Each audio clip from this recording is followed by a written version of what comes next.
Hello, hi, നമസ്കാരം. Why China matters? എന്താണ് ചൈനയ്ക്ക് ഇത്ര ഇമ്പോർട്ടൻസ്? എന്തുകൊണ്ടാണ് ഈ വെസ്റ്റേൺ മീഡിയ പറയുന്ന നരേറ്റീവ്സ് ഫെയിൽ ആവുന്നത്? Why China is not a cake walk? അത് ഒരു വാക്ക് ഓവർ അല്ല. ചൈന ഒരു വാക്ക് ഓവർ അല്ലാത്തത് എന്തുകൊണ്ടിട്ടാണ്? സോ 5 സെക്കൻഡ്സ് വ്യൂവിൽ ഈ വ്യൂസ് ആണ് ഇന്ന് നമ്മൾ ഡിസ്കസ് ചെയ്യുന്നത്.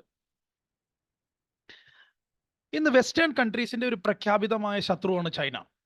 ചൈന ഒരു വലിയ രാഷ്ട്രമാണ്, ഒരു സിവിലൈസേഷണൽ പവറാണ്, സെക്കൻഡ് ബിഗസ്റ്റ് എക്കണോമിയാണ് ഇൻ ദ വേൾഡ്.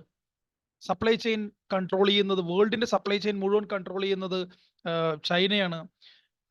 ലോകത്തിന്റെ മാനുഫാക്ചറിങ് ഹബ്ബാണ് China. But still United States of America, the champion of west, is against China. ചൈനയുടെ എഗെയിൻസ്റ്റ് ആണ് ഇന്ന് United States of America for various reasons.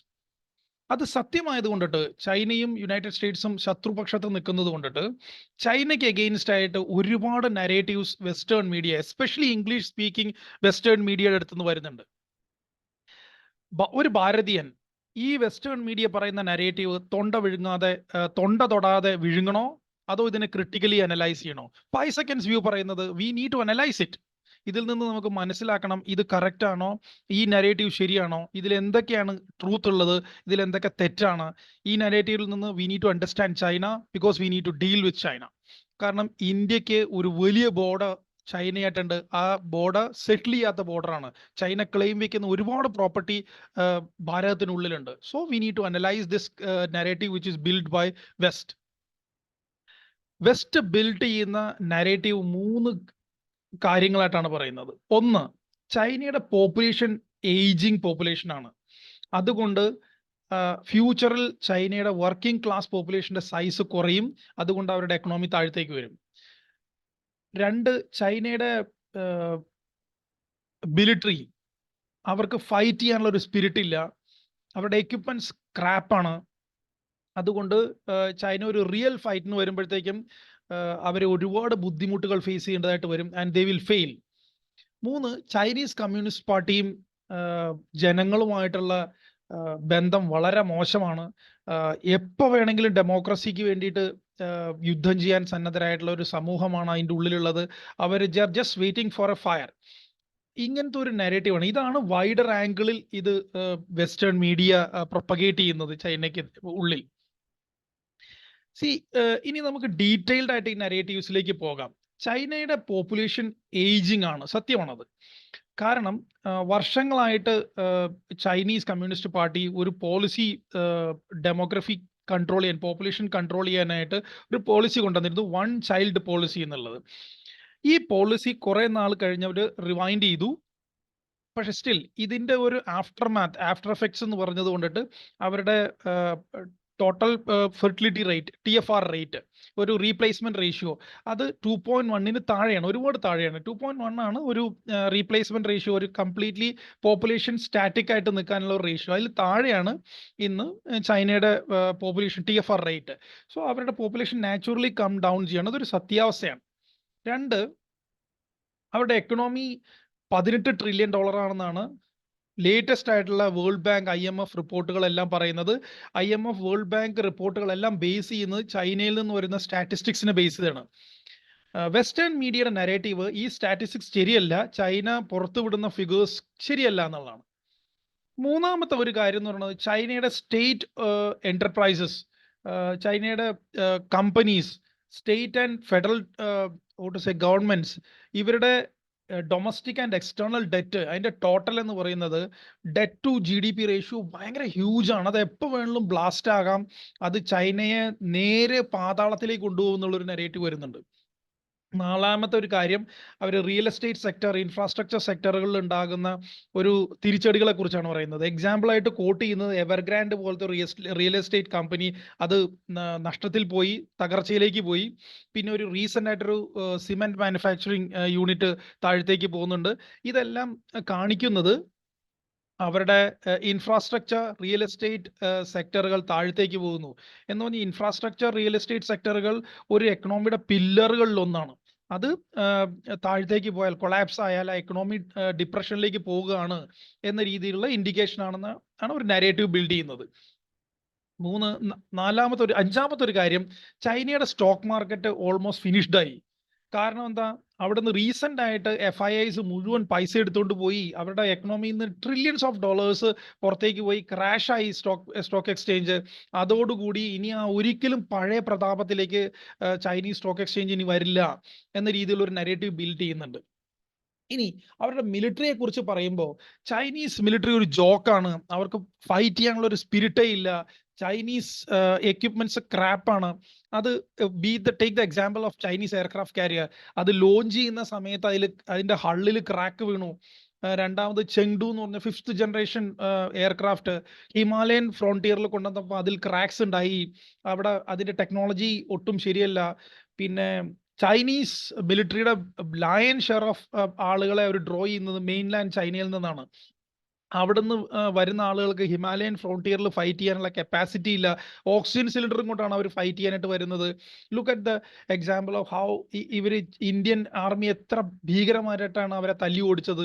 അതുകൊണ്ട് they don't have the wherewithal to fight. അവർക്ക് അവരുടെ എക്യുപ്മെന്റ്സും ക്രാപ്പാണ് എന്ന രീതിയിൽ ഒരു narrative build ചെയ്യുന്നുണ്ട്. ഒരു അടുത്ത ഇതിന് റിലേറ്റഡ് ആയിട്ടൊരു നരേറ്റീവ് പറയുന്നത് എന്താണെന്ന് വെച്ചാൽ the champion of west USA, United States of America, China ആരെങ്കിലും ആക്രമിച്ചാൽ അല്ലെങ്കിൽ ചൈനയെ ആരെങ്കിലും ഓപ്പോസ് ചെയ്താൽ അവരുടെ പുറകിൽ ഒരു മല പോലെ വന്ന് യുണൈറ്റഡ് സ്റ്റേറ്റ്സ് ഓഫ് അമേരിക്ക ഉണ്ടാവുമെന്നും അവരുടെ ആർമറി മുഴുവൻ തുറന്നിടുമെന്നും വെപ്പണറിയുടെ വെയർഹൗസ് മുഴുവൻ തുറന്നിടുമെന്നും നിങ്ങൾക്ക് ആവശ്യത്തിന് സാധനങ്ങൾ എടുത്തുകൊണ്ട് പോകാമെന്ന രീതിയിലാണ് യുണൈറ്റഡ് സ്റ്റേറ്റ്സിന്റെ പ്രൊപ്പഗേഷൻ പറയുന്നത്. പിന്നെ അടുത്തൊരു പ്രൊപ്പഗണ്ട എന്താന്ന് പറഞ്ഞാൽ ചൈനയുടെ ലേബർ കോസ്റ്റ് പല റീജിയണുകളിലും ഭയങ്കര ഹയർ ആയി കഴിഞ്ഞു. സോ അവരുടെ ലോ കോസ്റ്റ് മാനുഫാക്ചറിങ് ബെനിഫിറ്റ് നഷ്ടപ്പെട്ടു. അവരുടെ കംപ്ലീറ്റ് മാനുഫാക്ചർ ലൈൻ വിത്തിൻ 10 ഇയേഴ്സിനുള്ളിൽ അത് മുഴുവൻ പഴയ പല സ്ഥലങ്ങളിലേക്ക് ഷിഫ്റ്റ് ആകും എന്നൊരു പ്രൊപ്പഗണ്ട പറയുന്നുണ്ട്. പിന്നെ ചൈനീസ് കമ്മ്യൂണിസ്റ്റ് പാർട്ടിയും അവരുടെ പ്രീമിയറിനെയും കുറിച്ചുമാണ് അടുത്ത കമന്റ് വരുന്നത്. Chinese communist party zero covid പോളിസിക്ക് ശേഷം ആളുകളെ തുറങ്കലിലടച്ച് അവരെ മുഴുവൻ ബുദ്ധിമുട്ടിച്ച് ചൈനീസ് ആളുകൾ മുഴുവൻ കമ്മ്യൂണിസ്റ്റ് പാർട്ടിക്ക് എഗെയിൻസ്റ്റ് ആയിട്ട് നിൽക്കുകയാണ്. അവർ വെയിറ്റ് ചെയ്യാണ് ഡെമോക്രസിയെ അബ്സോർബ് ചെയ്യുക, ഡെമോക്രസീനെ കയറി പുണരാൻ അവർ തയ്യാറെടുത്ത് നിൽക്കുകയാണ്. പിന്നെ അവരുടെ പ്രീമിയറായ അദ്ദേഹം ഒരു ആൽക്കഹോളിക് ആണ്. അദ്ദേഹത്തിന് നല്ലൊരു ഡിസിഷൻ എടുക്കാനുള്ള കപ്പാസിറ്റി ഇല്ല. സോ ഇൻ ടോട്ടാലിറ്റിയിൽ ചൈന ഇസ് ഡൂംഡ്. ഇതാണ് വെസ്റ്റ് നൽകുന്ന ഒരു നരേറ്റീവ്. Is it true? നമ്മളുടെ അനാലിസിസ് അല്ലെങ്കിൽ നമ്മളുടെ റീഡിങ്സ് ആൻഡ് ചൈനയിൽ നിന്നും പുറത്തുള്ള പല ഇന്റലക്ച്വൽസിൽ നിന്നും നമ്മൾ അവരുടെ റീഡിങ്സും ബുക്സും ആർട്ടിക്കിൾസും വായിച്ചതിന് ശേഷം 5 സെക്കൻഡ്സ് വ്യൂ മനസ്സിലാക്കുന്നത് എന്താണെന്ന് വെച്ചാൽ ഈ നരേറ്റീവ് ഫാർ ഫ്രം റിയാലിറ്റിയാണ്. ഒരുപാട് ഫാക്ട് കോട്ട് ചെയ്യുന്നതിൽ സത്യാവസ്ഥകളുണ്ട്. അവരുടെ ഏജിങ് പോപ്പുലേഷൻ ഒരു സത്യാവസ്ഥയാണ്. മിലിറ്ററി ടെക്നോളജിയിൽ പല തിരിച്ചടികൾ അവർക്കുണ്ട്, അത് സത്യാവസ്ഥയാണ്. സീറോ കോവിഡ് പോളിസിയിൽ അവരുടെ ജനങ്ങൾക്ക് അസംതൃപ്തിയുണ്ട്, അത് സത്യാവസ്ഥയാണ്. മെയിൻലാൻഡിൽ നിന്ന് ഡ്രോ ചെയ്യുന്ന മിലിറ്ററി ആർമി അവർക്ക് ഹൈ ഓൾട്ടിറ്റ്യൂഡിൽ ഫൈറ്റ് ചെയ്യാനുള്ള കപ്പാസിറ്റി കുറവാണ്. ഹൈ ഓൾട്ടിറ്റ്യൂഡിലുള്ള അവരുടെ എയർഫോഴ്സ് സ്റ്റേഷൻസിന് ഫുൾ കപ്പാസിറ്റിയിൽ ഫ്ലൈ ചെയ്യാനുള്ള ഒരു ക്ഷമതയില്ല. അതെല്ലാം ശരിയാണ്.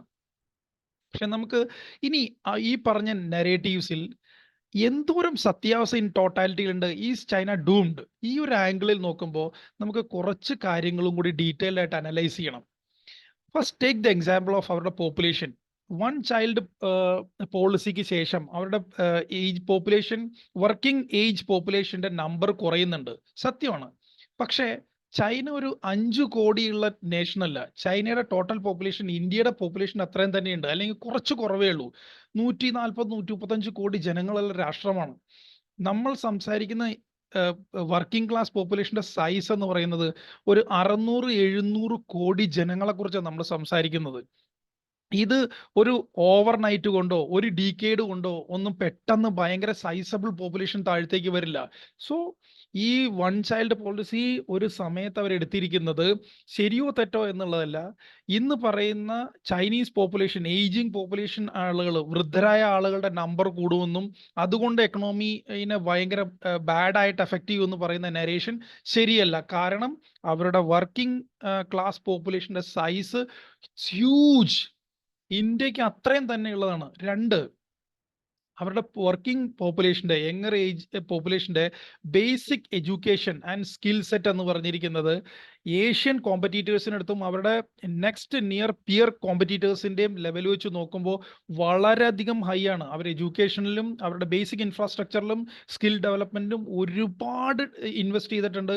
അവരുടെ ആളുകളുടെ ബേസിക് സ്കിൽ സെറ്റ് വളരെയധികം കൂടുതലാണ്. മൂന്നാമത്തെ കാര്യം, ഏജിങ് പോപ്പുലേഷൻ വരുന്നത് ഒരു സത്യാവസ്ഥയാണ്. When you move from middle income economy to higher income economy, നിങ്ങൾ ലേബർ ഇൻറ്റൻസീവ് ആയിട്ടുള്ള ബിസിനസ്സിൽ നിന്ന് ഓട്ടോമേറ്റഡ് ഇൻഡസ്ട്രിയലൈസേഷനിലേക്ക് നിങ്ങൾ പോയതിന് ശേഷം ഇന്നോവേഷൻ ബേസ്ഡ് ആയിട്ടൊരു ഇൻഡസ്ട്രിയിലേക്ക് നിങ്ങൾ പോകുന്ന സമയത്ത് നിങ്ങളുടെ വർക്കിംഗ് ക്ലാസ് നിങ്ങളുടെ പോപ്പുലേഷൻ്റെ ഏജ് വർദ്ധിക്കും. കാരണം നിങ്ങളുടെ കപ്പാസിറ്റി ഇൻ ഹെൽത്ത് കെയർ, നിങ്ങളുടെ റിസർച്ച് ആൻഡ് ലിവിങ് സ്റ്റാൻഡേർഡ്സ് കൊണ്ടിട്ട് ആളുകളുടെ ഏജ് വർദ്ധിക്കും. നമ്മളുടെ ഏജിങ് പോപ്പുലേഷൻ്റെ പെർസെൻറ്റേജ് കൂടും. പക്ഷെ ഇതുകൊണ്ടൊരു എക്കണോമി താഴത്തേക്ക് വരിക എന്നുള്ളത് ഒരു ഓൾഡ് വേ ഓഫ് തിങ്കിങ് ആണ്. കാരണം ഇവിടെ ഒരു ഐസൊലേഷനിൽ നമുക്ക് ഹ്യൂമൻ റിസോഴ്സിനെ വ്യൂ ചെയ്യാൻ സാധിക്കില്ല. ടെക്നോളജി റിലേറ്റഡ്, ഇന്നൊവേഷൻ റിലേറ്റഡ് ഒരു ഡിസ്റപ്ഷൻ ഓറിയന്റഡ് ആയിട്ടുള്ള എക്കണോമി ഇനി ഫ്യൂച്ചറിൽ വരികയാണെന്നുണ്ടെങ്കിൽ more of technology than human resource ആണ് ഇനി ഒരു പ്ലേ ഓഫ് നടക്കാൻ പോകുന്നത്. അതുകൊണ്ട് ഈ ഒരു നരേറ്റീവ് കൊണ്ട് ചൈന താഴത്തേക്ക് വരുമെന്ന് പറയുന്നത് നമ്മൾക്ക് അത്രയ്ക്ക് മുഖവിലക്കെടുക്കാൻ സാധിക്കില്ല. രണ്ടാമത്തെ ഒരു വലിയ നരേറ്റീവ് പറയുന്നത് അവരുടെ എക്സ്റ്റേണൽ ഡെറ്റ് ഭയങ്കര കൂടുതലാണ്. Total debt to GDP ratio വളരെ കൂടുതലാണ്. ശരിയാണ്, അവരുടെ സൈസ് ഓഫ് ദ എക്കണോമിയും അതിനനുസരിച്ച് കൂടുതലാണ്. ഇതുപോലെ തന്നെ ഡെറ്റ് ടു GDP റേഷ്യോ കൂടുതലുള്ള രാഷ്ട്രങ്ങളെ എടുത്ത് നോക്കുമ്പോൾ മെജോറിറ്റി കിടക്കുന്നത് യൂറോപ്പിലാണ്. നമ്മൾ അവർക്ക് ആർക്കും കൊടുക്കാത്ത ഈ ഒരു ബ്ലാക്ക് മാർക്ക്, അവരെ ആരെയും ഡൗൺഗ്രേഡ് ചെയ്യാത്ത വെസ്റ്റേൺ മീഡിയ എന്തുകൊണ്ട് ചൈനയെ ഐസൊലേഷനിൽ എടുത്ത് ഇങ്ങനെ ക്രിട്ടിസൈസ് ചെയ്യുന്നു എന്ന് നോക്കുമ്പോൾ നമുക്ക് സസ്പീഷൻ വരും.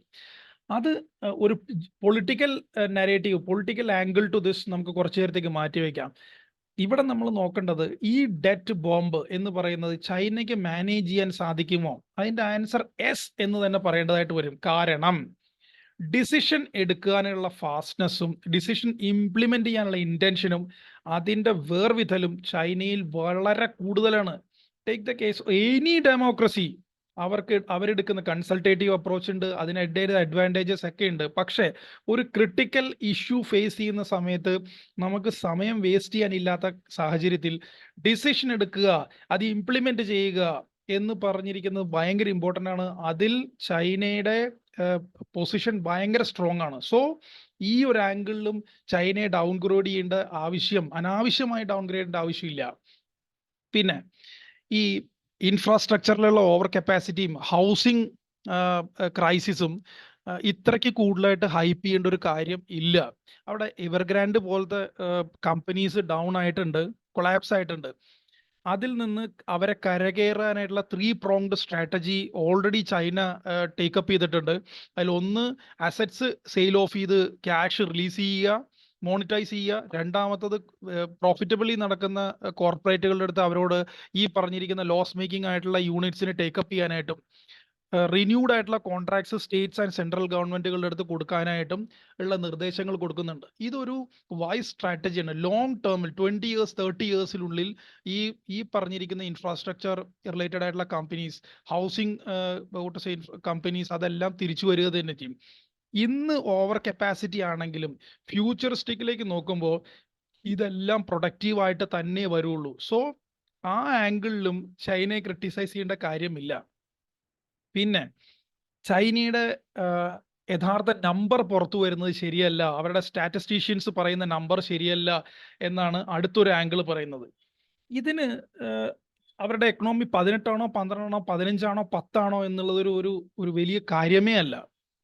ലാസ്റ്റ് 30 yearsനിടയിൽ ഈ വേൾഡ് എക്കണോമിയെ കൺസംഷൻ ബേസ്ഡ് ആയിട്ട് മാത്രം ജീവിക്കുന്ന ക്യാപിറ്റലിസ്റ്റ് ആയിട്ടുള്ള ഡെമോക്രസീസ്, വെസ്റ്റേൺ ഡെമോക്രസീസ്, അവരുടെ കൺസ്യൂം ചെയ്യാനുള്ള ആർത്തിയെ മുഴുവൻ സാറ്റിസ്ഫൈ ചെയ്തത് ചൈന എന്ന് പറഞ്ഞ രാഷ്ട്രമാണ്. 30 കൊല്ലം ഡബിൾ ഡിജിറ്റൽ ഗ്രോ ചെയ്ത ഈ രാജ്യം, ഇത്രയും കൂടുതൽ ഓയിലും കൺസംഷൻ നടത്തുന്ന ഈ രാജ്യം അതിന്റെ നമ്പർ 18 അല്ല, 20 അല്ല, 15 അല്ല, 10 ആണെങ്കിലും എത്രയാണെങ്കിലും അതിന്റെ നമ്പർ വളരെ വലുത് തന്നെയാണ്. It is the second largest economy today. അതിന്റെ നമ്പർ എത്രയാണെന്നുണ്ടെങ്കിലും അതൊരു സെക്കൻഡ് ലാർജസ്റ്റ് എക്കണോമി തന്നെയാണ്. സോ ആ നെറേറ്റീവും ഇന്ന് ഇപ്പോ ചൈന ഡൗൺ സ്റ്റോറിയിൽ ഫിറ്റ് ആവില്ല. പിന്നെ പറയാനുള്ളത് അവരുടെ ചൈനയുടെ ഷെയർ മാർക്കറ്റുകളിൽ നിന്ന് നഷ്ടപ്പെടുന്ന ട്രില്യൺസ് ഓഫ് ഡോളേഴ്സിനെ കുറിച്ചാണ്. സി ലോകത്ത് ഏറ്റവും കൂടുതൽ ക്യാപിറ്റൽ മാനേജ് ചെയ്യുന്ന ഇൻസ്റ്റിറ്റ്യൂഷൻസ് ഉള്ളത് വെസ്റ്റേൺ കൺട്രീസിലാണ്, എസ്പെഷ്യലി യു എസിലാണ്. യു എസ് ഒരു ജിയോ പൊളിറ്റിക്കൽ ഡിസിഷൻ എടുത്താൽ ഒരു കൺട്രിയെ അവർ റൈവലായിട്ട് പ്രഖ്യാപിച്ചു കഴിഞ്ഞാൽ അവരുടെ കോർപ്പറേറ്റ്സ് മുഴുവൻ വിൽ ഫോൾ ഇൻ ലൈൻ. അവര് ആ രാജ്യത്ത് നിന്ന് അവർ ഇൻവെസ്റ്റ് ചെയ്തിരിക്കുന്ന പൈസ വിഡ്രോ ചെയ്യും. അത് 100% ഉറപ്പാണ്. ചൈനയുടെ ഷെയർ മാർക്കറ്റിലും സംഭവിച്ചത് മറ്റൊന്നല്ല. അവിടുന്ന് foreign institutional investors cash withdraw ചെയ്തപ്പോഴത്തേക്കും ആ എക്കണോമിക് കൊളാപ്സ് ആയി. പക്ഷേ അവിടെ ഈ സ്റ്റോക്ക് എക്സ്ചേഞ്ചിൽ ഉള്ള ഈ എന്താണ് കമ്പനീസിന്റെ ഡെപ്ത് നമ്മൾ നോക്കിയാൽ മനസ്സിലാവും. They are functioning companies. അതിന് ഒരുപാട് ഫണ്ടമെന്റൽ ബേസ് ഉള്ള കമ്പനീസ് ആണ് ആ സ്റ്റോക്ക് എക്സ്ചേഞ്ചിൽ ലിസ്റ്റ് ചെയ്തിരിക്കുന്നത്. So it is natural to bounce back. ഇനി നമ്മൾ നോക്കേണ്ടത് ഈ പൈസ പിൻവലിച്ചത് കൊണ്ടിട്ട് ആർക്കാണ് ഏറ്റവും കൂടുതൽ നഷ്ടം ഉണ്ടായിരിക്കുന്നത്? പൈസ പിൻവലിച്ചുകൊണ്ട് നഷ്ടം ഉണ്ടായിരിക്കുന്നത്, മെജോറിറ്റി നഷ്ടം ഉണ്ടായിരിക്കുന്നത് വെസ്റ്റേൺ ഇൻവെസ്റ്റേഴ്സിന് തന്നെയാണ്. സോ ഈ ആംഗിളിലും ഒരു long term point of view നോക്കുമ്പോൾ ചൈനയ്ക്ക് തിരിച്ചടികൾ ഇമ്മീഡിയറ്റ് ആയിട്ട് ഉണ്ടെങ്കിൽ പോലും ലോങ് ടേമിൽ ഇതൊരു ഡൗൺഫോൾ ഫാക്ടറായിട്ട് കണക്കാക്കാൻ നമുക്ക് സാധിക്കില്ല. പിന്നെ നമ്മൾ അടുത്തത് ഡിസ്കസ് ചെയ്യേണ്ട ഒരു പോയിന്റ് എന്ന് പറയുന്നത് ചൈനയുടെ മിലിറ്ററിനെ കുറിച്ചാണ്. സി ഹിമാലയത്തിൽ അവർക്ക് ഫൈറ്റ് ചെയ്യാനുള്ള കപ്പാസിറ്റി ഇല്ലാതിരിക്കാം, അവരുടെ എയർക്രാഫ്റ്റ് കാരിയർ ലോഞ്ച് ചെയ്ത സമയത്ത് പൊട്ടിപ്പോയിരിക്കാം, അവരുടെ ഫിഫ്ത്ത് ജനറേഷൻ എയർക്രാഫ്റ്റ് അല്ലാതിരിക്കാം, അത് ഹിമാലയത്തിൽ കൊണ്ടുവന്നിരുന്നപ്പോഴത്തേക്ക് അത് പൊട്ടിയിരിക്കാം. എന്ത് തന്നെയാണെങ്കിലും ഇന്ന് ലോകത്ത് ഏറ്റവും ഫാസ്റ്റസ്റ്റ് ആയിട്ട് മോഡേണൈസ് ചെയ്യുന്ന മിലിറ്ററി, തിയേറ്ററൈസേഷൻ കംപ്ലീറ്റ് ചെയ്തിരിക്കുന്ന മിലിറ്ററി, സ്പേസ് കമാൻഡുള്ള ഏഷ്യയിലെ ഒരേ ഒരു രാജ്യം അത് ചൈനയാണ്. രണ്ടാമത് അവരുടെ ചലഞ്ചസ് മുഴുവൻ അവർ ഡിസ്പ്യൂട്ട് വെച്ചിരിക്കുന്ന 13 രാഷ്ട്രങ്ങളും 1000 കിലോമീറ്റർ അപ്പുറത്തുള്ള രാഷ്ട്രങ്ങളല്ല, എല്ലാം അവരുടെ ബോർഡർ അല്ലെങ്കിൽ സീ ഷോറിന് അടുത്ത് കിടക്കുന്ന രാജ്യങ്ങളാണ്. അവരുടെ റീച്ചിനടുത്താണ്. അവർക്ക് ഡിസ്പ്യൂട്ട് ഉള്ളത് ഹോമിൽ നിന്ന് നേരെ റീച്ച് ഔട്ട് ചെയ്യാവുന്ന സ്ഥലങ്ങളിലാണ്. Take the example of Taiwan. ഒരു ലോങ് റേഞ്ച് ആർട്ടിലറി കൊണ്ട് മാത്രം കീഴടക്കാൻ സാധിക്കുന്ന ഒരു രാഷ്ട്രമാണ് തായ്വാൻ. അത്രയും അടുത്തുള്ള ചലഞ്ചസിൽ അവർക്ക് വേർവിതലില്ല. അവരെ ഏതെങ്കിലും ഒരു ഡിസ്പ്യൂട്ടിൽ ചെന്നാൽ അവർ പരാജയപ്പെടുമെന്ന് പറയുന്നത് അതൊരു ബ്ലേറ്റൻ ലൈ ആണ്. അതിൽ വിശ്വസിച്ചാൽ ഒരു മണ്ടനായി തീരുമെന്നല്ലാണ്ട് വേറൊന്നും ഇതിൽ പറയാനില്ല. പിന്നെ ചൈനീസ് കമ്മ്യൂണിസ്റ്റ് പാർട്ടിയുടെ alienation from their people definitely ഒരു റെസ്ട്രിക്റ്റീവ് ആയിട്ടുള്ള പോളിസീസ് ഏത് സ്ഥലത്തുള്ള ജനങ്ങളെയും അലോസരപ്പെടുത്തും. നാച്ചുറലി അതുപോലെ തന്നെ ചൈനീസ് പീപ്പിളും വളരെയധികം ബുദ്ധിമുട്ട് തന്നെയാണ് ഫേസ് ചെയ്തത്. സീറോ കോവിഡ് പോളിസി കാരണം അവരെ ലോക്ക്ഡൗൺ ചെയ്തിട്ടുണ്ട് ഒരുപാട് നാളത്തേക്ക്. എല്ലാം ശരിയാണ്, പക്ഷേ they are the beneficiaries of this economic rise. അവരതിൽ ചെറിഷ് ചെയ്യുന്നുണ്ട്. നിങ്ങൾ സംസാരിക്കണം ഈ ചൈനീസ് എന്റർപ്രണേഴ്സ് ആയിട്ട്, ചൈനീസ് ലേബറേഴ്സ് ആയിട്ട്. അവർക്ക് 1000 കാര്യങ്ങൾ നെഗറ്റീവ് പറയാനുണ്ട്. നാച്ചുറലി എല്ലാ കൺട്രിയെ കുറിച്ചും അതിന്റെ സിറ്റിസൺസിന് പറയണ്ട, പക്ഷേ അവരവരുടെ രാജ്യത്തെക്കുറിച്ച് പ്രൗഡ് അല്ല. അവരുടെ രാഷ്ട്രം ഒരു നിലനിൽപ്പിന്റെ പ്രശ്നം വന്നു കഴിഞ്ഞിട്ടുണ്ടെങ്കിൽ അവർ ഈ രാഷ്ട്രത്തെ തള്ളി പറയുമെന്ന് വിശ്വസിക്കുന്നത് അതൊരു ഡേ ഡ്രീമിംഗ് മാത്രമാണ്. പിന്നെ മാനുഫാക്ചറിങ് മുഴുവനും ഇപ്പോൾ ചൈനയിൽ നിന്ന് പുറത്തേക്ക് പോകുന്നു. കാരണം കോവിഡിന്റെ സമയത്ത് വെസ്റ്റേൺ കൺട്രി ആയിട്ടുള്ള ഇനീഷ്യൽ ടസിലിന്റെ സമയത്ത് ചൈന സപ്ലൈ ചെയിൻ ഡിസ്റപ്റ്റ് ചെയ്തു. സപ്ലൈ ചെയിൻ അവർ ഒരുപാട് കോസ്റ്റ്ലി ആക്കി മാറ്റി. സോ അതുകൊണ്ടിട്ട് വെസ്റ്റേൺ കൺട്രിയുടെ ഒരു വൈസ് ഡിസിഷനാണ് ചൈന +1 എന്ന് പറഞ്ഞിരിക്കുന്ന സ്ട്രാറ്റജി. ഈ ഒരു സ്ട്രാറ്റജി ഒരു ബിസിനസ് എക്കണോമിക്കൽ അല്ലെങ്കിൽ ട്രേഡ് റിലേറ്റഡ് ആയിട്ടൊരു വൈസ് സ്ട്രാറ്റജിയാണ്. പക്ഷേ ഈ ഒരു കാരണം കൊണ്ട് അല്ലെങ്കിൽ ഈ ചൈനയായിട്ടുള്ള ഒരു വെസ്റ്റേൺ കൺട്രിയുടെ ടസിൽ കാരണം ചൈനയിൽ നിന്ന് എൻറ്റയർ മാനുഫാക്ചറിങ് പുറത്തേക്ക് പോകുമെന്ന് പറഞ്ഞാൽ അതൊരു റിയാലിറ്റി അല്ല. കാരണം ഇന്ന് നമ്മൾ കാണുന്ന പുറത്തേക്ക് പോകുന്ന വിയറ്റ്നാം പോലുള്ള രാഷ്ട്രത്തിലേക്ക് പോകുന്ന മാനുഫാക്ചറിങ് എല്ലാം മെജോറിറ്റി ചൈനീസ് ഇൻവെസ്റ്റേഴ്സ് തന്നെയാണ്. കാരണം ലോ കോസ്റ്റ് മാനുഫാക്ചറിങ് അല്ലെങ്കിൽ കോൺട്രാക്ട് മാനുഫാക്ചറിങ് ഇനി ചൈനയിൽ അത് ഉണ്ടാക്കുന്നത് അത്രയ്ക്ക് പ്രോഫിറ്റബിൾ അല്ല. അതുകൊണ്ട് അവർ തന്നെയാണ്, ചൈനീസ് എന്റർപ്രണേഴ്സ് തന്നെയാണ് അത് വിയറ്റ്നാമിൽ കൊണ്ട് മാനുഫാക്ചർ ചെയ്ത് വെസ്റ്റേൺ കൺട്രിക്ക് വിൽക്കുന്നത്. ഇതിനെ വേറൊരു രീതിയിൽ നമ്മൾ കണ്ടാൽ റിയാലിറ്റി മനസ്സിലാക്കാത്ത പോലെയാകും. തേർഡ്, മാസീവ് ആയിട്ടുള്ള ഒരു ഷിഫ്റ്റ് ഒന്നും ചൈനയിൽ നിന്ന് നടക്കില്ല. കാരണം വെസ്റ്റേൺ എന്റർപ്രണേഴ്സ് അവരുടെ പ്രോഫിറ്റിനെ കുറിച്ച് ചിന്തിച്ചുകൊണ്ടാണ് അവിടെ ചൈനയിൽ പോയി ഇൻവെസ്റ്റ് ചെയ്തിരിക്കുന്നത്.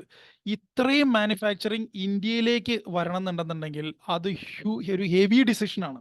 അത് എന്തുകൊണ്ട് നടക്കില്ല എന്ന് വെച്ചാൽ, ചൈനയിൽ മാനുഫാക്ചറിങ് ചെയ്യുന്ന മേജർ 3 എക്കണോമീസ് എന്ന് പറയുന്നത് USA, ജപ്പാൻ ആൻഡ് കൊറിയയാണ്. അവരുടെ critical components research and development ഈ ഡൊമസ്റ്റിക് നേഷൻസിലും അതിൻ്റെ മെജോറിറ്റി അസംബ്ലിങ് ചൈനയിലുമാണ് അവർ ചെയ്യുന്നത്. അത് കഴിഞ്ഞ് ക്രിട്ടിക്കൽ കമ്പോണൻസ് ഒന്നുകിൽ ചൈനയിലേക്ക് കൊണ്ടുപോയി അത് അസംബിൾ ചെയ്യുന്നു, ഫൈനൽ പ്രോഡക്റ്റ് ആയിട്ട് അവിടുന്ന് അവർ എക്സ്പോർട്ട് ചെയ്യുന്നു, ഓർ എൽസ് ഈ മാനുഫാക്ചർ ആയിട്ടുള്ള സാധനങ്ങൾ ചൈനയിൽ നിന്ന് ഡൊമസ്റ്റിക് എക്കണോമിയിലേക്ക്, ജപ്പാനിലേക്കോ കൊറിയയിലേക്കോ കൊണ്ടുവന്ന് അവിടുന്ന് ഫിനിഷ് ചെയ്തിട്ട് പുറത്തേക്ക് ഇൻവെസ്റ്റ് ചെയ്യുന്നു, എക്സ്പോർട്ട് ചെയ്യുന്നു. ഇതാണ് ഒരു ബിസിനസ് സ്ട്രാറ്റജി അവർ ചെയ്യുന്നത്.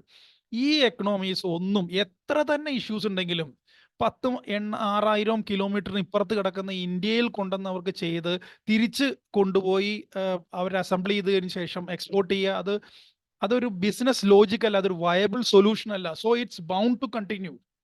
നമ്മൾ 1-2 ചെറിയ ന്യൂസസ് കേൾക്കുമ്പോൾ തന്നെ ട്രില്യൺസ് ഓഫ് ഡോളേഴ്സിന്റെ ഇൻവെസ്റ്റ്മെന്റ് നാളെ തന്നെ ചൈനയിൽ നിന്ന് മൂവ് ഔട്ട് ചെയ്യുന്ന ചിന്തിക്കുന്നത് അത് ചൈൽഡിഷ് ആണ്. പിന്നെ ഏറ്റവും അവസാനം പറയേണ്ട കാര്യം എന്താന്ന് വെച്ചാൽ, ഈ ഒരു ചൈനയ്ക്കെതിരെ ഒരു രാഷ്ട്രം മുന്നോട്ട് വന്നാൽ അവരെ സപ്പോർട്ട് ചെയ്യാനായിട്ട് അമേരിക്ക പോലെയുള്ള ഒരു മൈറ്റി നേഷൻ ഉണ്ടാവുമെന്ന് പറയുന്നത്, അതിന്റെ റിയാലിറ്റി എന്താന്ന് വെച്ചാൽ, ഇപ്പൊ നമ്മൾ ഉക്രൈൻ റഷ്യ വാറില് വെസ്റ്റേൺ മീഡിയ തന്നെ കളിയാക്കിക്കൊണ്ട് സംസാരിക്കുന്ന ഒരു കാര്യമുണ്ട്. America will fight till the last Ukrainian. അവസാനത്തെ ഉക്രൈനിയൻ മരിക്കുന്നവരെയും അമേരിക്ക നിങ്ങളെ സപ്പോർട്ട് ചെയ്യും. അതിന്റെ അർത്ഥം you are bound to die. So ഇത്രയേ ഉള്ളൂ ഒരു വെസ്റ്റേൺ കൺട്രിയുടെ സപ്പോർട്ട് എന്ന് പറയുന്നത്. ഇതുപോലുള്ള ഒരു നരേറ്റീവ് നമ്മൾ അതിൽ വിശ്വസിച്ചു പോയാൽ അത് ഒരു ഫൂളിഷ്നെസ് ആയിരിക്കും. റിയാലിറ്റിയുമായിട്ട് അതിന് യാതൊരു ബന്ധവും ഉണ്ടാവില്ല. നമുക്ക് ഇനി അടുത്ത് നോക്കേണ്ടത് ഈ ആംഗിളിൽ, സിൻസ് വി ഹാവ് ഡിസൈഡഡ്, നമുക്ക് മനസ്സിലായി ഈ പറഞ്ഞിരിക്കുന്ന വെസ്റ്റേൺ നരേറ്റീവ്സിൽ ഒരു മേജർ ആംഗിള് ഫാർ ഫ്രം റിയാലിറ്റിയാണ്. ഇനി ഇന്ത്യ, ഭാരതം എങ്ങനെയാണ് ഇനി ചൈനയുമായിട്ട് ഡീൽ ചെയ്യേണ്ടത്? 5 സെക്കൻഡ്സ് വ്യൂവിന്റെ ആസ്പിറേഷൻസ്, ഒരു ഹോപ്പ് എന്താണെന്ന് വെച്ചാൽ, നമുക്ക് ചൈനയുമായിട്ട് ഒരുപാട് ഡിസ്പ്യൂട്ട്സ് ഉണ്ട്.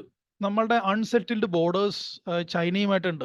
ചൈന ഇന്ത്യയെ എൻസർക്കിൾ ചെയ്യാനായിട്ട് ബംഗ്ലാദേശ്, മാലിദ്വീപ്, ശ്രീലങ്ക, പാകിസ്ഥാൻ, ഈവൻ നേപ്പാൾ, ബർമ എന്നീ സ്ഥലങ്ങളിലൊക്കെ അവർ ബേസസ് അല്ലെങ്കിൽ ബിസിനസ് ഇൻട്രസ്റ്റ് അല്ലെങ്കിൽ ഡെറ്റ് ട്രാപ്പിലൂടെ ഈ കൺട്രീസിനെ എല്ലാം അവർ വരുതിയിൽ നിർത്താൻ ശ്രമിക്കുന്നുണ്ട്. ഇന്ത്യ അതിന് കൗണ്ടറായിട്ടുള്ള പേൾ ഓഫ് സ്ട്രിങ്സ് എന്ന് പറഞ്ഞിരിക്കുന്ന സ്ട്രാറ്റജി എല്ലാം അപ്ലൈ ചെയ്യുന്നുണ്ട്. എന്തെങ്കിലും ആയിക്കോട്ടെ, പക്ഷേ ബൈ ടൈം നിങ്ങൾ ഇന്ന് അവരുമായിട്ടൊരു യുദ്ധത്തിന് നിൽക്കരുത്. ഒരു ലോങ് വാറിലേക്ക് പോയാൽ അത് it's not in the best interest of India. ഇന്ത്യയുടെ ബെസ്റ്റ് ഇൻട്രസ്റ്റ് ആയിരിക്കില്ല. അപ്പൊ സ്ട്രാറ്റജി എന്തായിരിക്കണം? ചൈനയുടെ emergence and USA repositioning in the world arena, അത് മനസ്സിലാക്കുക. Respect China as a civilisational power, and വേൾഡിൽ ഇന്ത്യയും ഒരു സിവിലൈസേഷണൽ പവർ ആണെന്ന് എക്സേർട്ട് ചെയ്യുക. ടൈം ബൈ ചെയ്യുക. ആ ടൈം കൊണ്ട് നമ്മൾ ഡെവലപ്പ് ആവുക. ഇന്നത്തെ നീ ജർക്കായിട്ടുള്ള അല്ലെങ്കിൽ ഈ നരേറ്റീവ്സിൽ നമ്മൾ സ്വൈഡ് അവേ ആവാതെ നമ്മൾ ടൈം എടുത്ത് സ്വയം ഡെവലപ്പ് ആവാൻ ശ്രമിക്കുക. ആൻഡ് ഒരു ശക്തമല്ല, when you discuss the power അല്ലെങ്കിൽ സ്ട്രെങ്ത്തിൽ നിന്നാണ് നിങ്ങൾ ഡിസ്കസ് ചെയ്യുന്നതെന്നുണ്ടെങ്കിൽ പീപ്പിൾ വിൽ ലിസൺ. നിങ്ങളൊരു വീക്ക് ഫൂട്ടിലാണെന്നുണ്ടെന്നുണ്ടെങ്കിൽ പീപ്പിൾ നിങ്ങൾ പറയുന്ന കാര്യങ്ങൾ മുഖവിലേക്ക് എടുക്കില്ല, and especially Chinese. So by time and become strong. Thank you so much. This is 5 seconds view on Chinese angle. Thank you.